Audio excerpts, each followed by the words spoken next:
vamos montar aqui a segunda parte dessa mesa da tarde, né?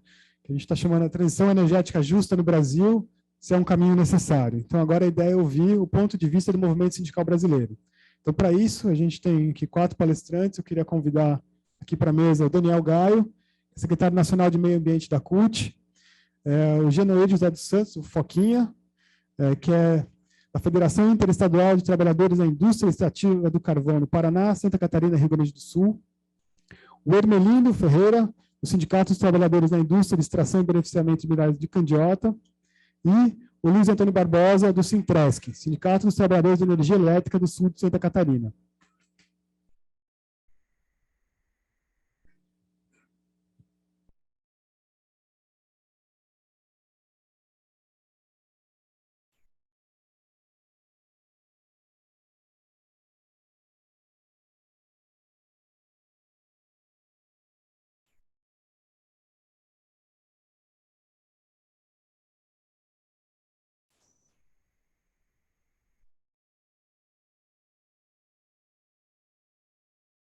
Bom, então, começamos com o Barbosa, que é do Sintresc, Sindicato dos Trabalhadores de Energia Elétrica do Sul de Santa Catarina. Barbosa. Boa tarde a todos.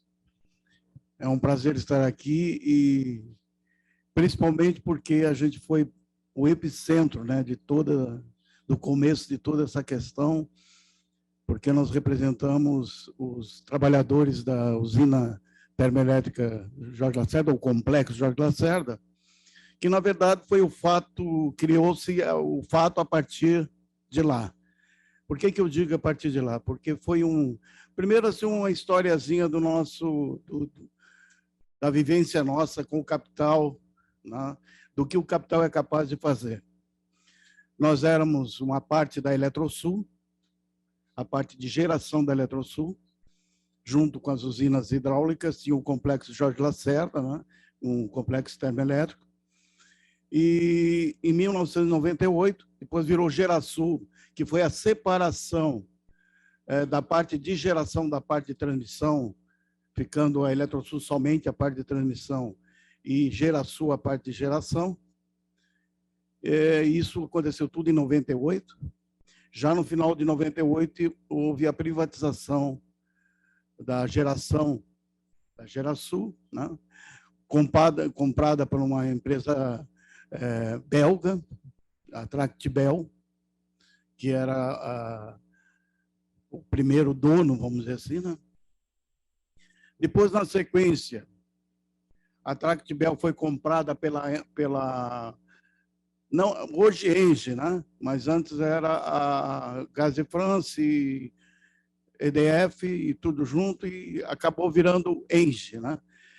E aí ficamos de 90, na mudança, né? Quando houve a compra, a francesa comprou a belga, nós fomos juntos. O pacote, vamos junto no pacote. Nós era a mala que eles levavam para onde ia. E, finalmente, né, o ano passado, em 2021, veio a notícia que a Engie estava antecipando o encerramento das atividades naquele processo que ela chama de descarbonização da matriz energética ou do portfólio de geração da Engie, por ser uma empresa francesa, por estar seguindo a orientação do próprio governo francês, aquela história toda. Mas, de fato, o que aconteceu? Ela disse, não, ó, eu teria até 2027 subsídio do carvão, mas como não tenho o projeto de ficar com a empresa, eu estou antecipando o fechamento das usinas para 2025. Isso de um dia para a noite, ou de uma noite para o dia. Aí, né, Foquinha, foi aquele desespero, né? E aí, o que vai acontecer? Porque, na verdade, a gente vem acomodado a uma situação normal. Tu falou, a gente vive numa região que viveu sempre das usinas, tem uma interação com as usinas, já assim, terceiras gerações trabalhando na usina, porque o avô já tinha sido da usina, o pai. Então, tem uma relação muito direta, muito afetiva até com a usina. Tanto que muita gente nunca chamou Tractebel ou Engie, sempre chamava, não, ali é Eletrosul. porque tem aquela visão da empresa, né? Bom, esse fechamento anunciado provocou, e aí que eu digo que nós somos epicentro, porque daí começou e nos proporcionou, ou propiciou essa discussão que já começou lá atrás, quando essa questão começou a acontecer. E vou dizer, nós nos articulamos, inclusive, com o próprio Zancan, na defesa da manutenção, porque nós estávamos defendendo a manutenção dos empregos. Naquele momento, a nossa visão era da questão imediata. Afinal de contas, são em torno de 7 mil empregos diretos do ponto de vista empregados efetivos, né? Indireto, se a gente considerar aquelas empreiteiras que trabalham direto lá dentro da empresa, nós temos mais 21 mil, e o entorno, né, de empregos que é gerado a partir dessa atividade, mesmo em segundo plano, nós temos aí em torno de 28 mil empregos que, de uma forma ou outra, ou no carvão, ou no transporte, ou na prestação de serviços para essas empresas, estão ligados a esse complexo, o complexo Jorge Lacerda. Isso corresponde a em torno de 100 mil vidas. Então, quando a gente fala, vamos fazer uma transição, vamos mudar, vamos achar uma saída, pessoal, não é uma coisa tão simples dizer, vamos achar uma saída econômica para empregar 28 mil pessoas. Se tivesse essa fórmula, já tinha sido aplicada em qualquer região nossa lá, os investidores já teriam feito. Não somos alheios à questão ambiental, de jeito nenhum. Tanto que a gente se enganja nessa questão toda. Agora, nós, enquanto sindicalista, nós temos uma questão prioritária, né? Que é o emprego, que é a renda. Mas é claro que nós temos que trabalhar o tripé que está formado nessa questão. Do ponto de vista social, nós temos o emprego. Esse emprego, além de significar o salário, no caso nosso, significa um emprego de qualidade. Tanto nós, como os mineiros, como os ferroviários, o Caran levantou as médias, né? Não é um emprego de salário mínimo. Então, ele tem uma questão inerente dele. Além disso, tem os benefícios, como o plano de saúde, como a aposentadoria complementar, né? Que dão a esses trabalhadores uma condição de vida diferenciada. E é disso que nós estamos falando. Claro que nós entendemos que dentro desse pré tem a questão econômica, que vem, antes de vir o dono da mina, ou o dono da geradora, tem o município, que tem uma arrecadação, tá? A arrecadação direta de impostos, e tem a indireta no comércio. Então, é o segundo elemento desse tripé. E depois vem a questão ambiental. Essa é a mais complicada. Porque o que nós temos nesse contexto? Nós temos 100 anos em torno de 100 anos de mineração desregrada, porque isso era feito a lá vão ter, não tinha licença ambiental, não tinha cuidado ecológico nenhum, e hoje se diz, tem um grande passivo ambiental. Tem mesmo, claro que tem. Agora, ele não é fruto não só da atividade, mas da falta de fiscalização, principalmente dos governos, principalmente na época militar. Para vocês terem uma ideia, naquela época, nós tínhamos onde era estocado o carvão nas usinas, né?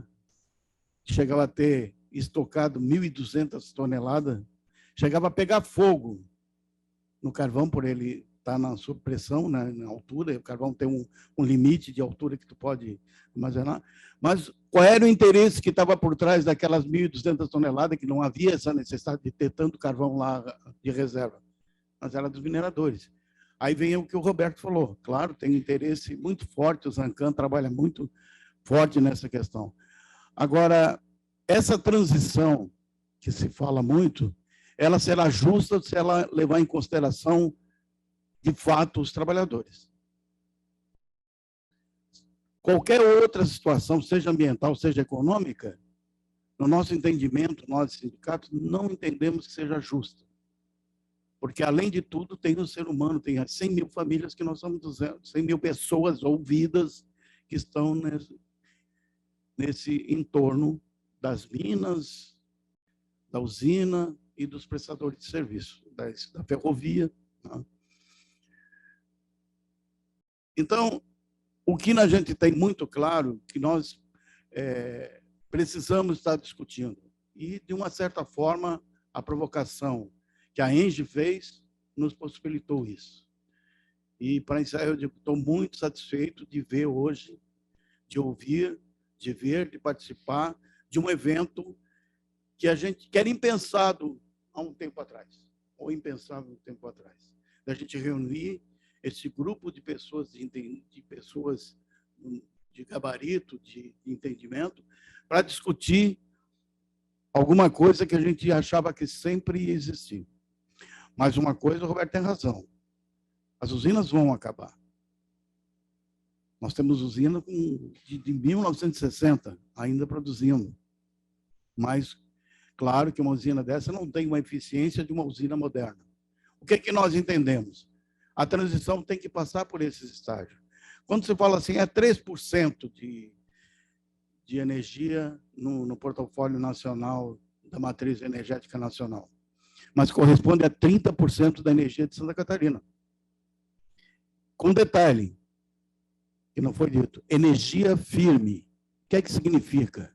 Aquela energia que tu pode contar a qualquer hora. Não se pode dizer o mesmo do vento, daquela do vento ou daquela do sol. Que nós não somos contrários, muito pelo contrário. Somos a favor que tenha isso. Mas a gente tem que ter um entendimento que precisamos ter uma base firme de energia. Para parar de ter esses problemas que nós temos quando tem estiagem. O que é que acontece? Tem as famosas bandeiras. As bandeiras foram criadas por quê? Para dar conta, naquele momento que as hidráulicas, que é com 83% entre hidráulicas e as complementares, as chamadas complementares, que é eólica, voltaica, principalmente, tem outros tipos, né? Precisa ter esse suporte. Nenhuma economia pode ser estável se não tiver esse insumo fundamental estável. Então, a gente defende, sim, a questão da transição justa para os trabalhadores, e dentro desse processo nós entendemos que tem estágios ainda para passar. Nós temos estágio de uma usina muito mais eficiente, menos poluente, porque tem uma outra coisa fundamental. A recuperação das áreas degradadas passa pela manutenção da geração a carvão. Porque a hora que acabar, se naquele momento não tivesse a prorrogação até 2040, o que ia acontecer? Nós tínhamos uma quebradeira das minerações no futuro. E a quebradeira significaria o quê? A não recuperação das áreas, porque já aconteceu de uma unidade lá, de uma empresa, ou de uma mina lá chamada Verdinho, que faliu, o passivo ficou, não sabe para quem. Inclusive, o procurador lá queria imputar a geradora, aquela que se beneficiou do carvão para gerar energia. Então, vai ser uma briga eterna na justiça, e aí não teria essa recuperação. Ainda ontem eu estava vendo que 8 prefeitos da região tiveram, com a Procuradoria de Energia, né? Ministério da Energia, buscando a liberação ou a mudança numa ação civil pública que está impedindo o uso das áreas recuperadas, né, de muitas áreas recuperadas no entorno dos municípios que têm a atividade de extração de carvão, para projetos. E aí, pelo entendimento do procurador, que à época ele entrou com essa ação civil pública, as áreas não podem ser usadas, nem para passar o asfalto. uma rua asfaltada. Então, se por um lado nós queremos uma transição justa, por outro lado nós queremos as áreas recuperadas, o ambiente recuperado, as nascentes recuperadas, queremos sim, mas dentro dessa, olhando principalmente do nosso ponto de vista, o empregado, a sua família e o entorno disso que vive também dessa atividade. A transição pode ser feita se buscar alternativa, mas num país que tem 10 milhões de desempregados, é muito difícil a gente você ter alternativa de emprego ali na frente.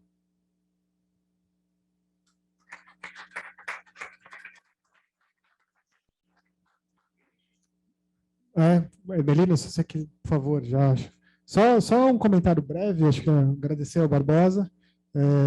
Acho que essa fala de que a transição só será justa se levar em conta os trabalhadores, acho que é fundamental.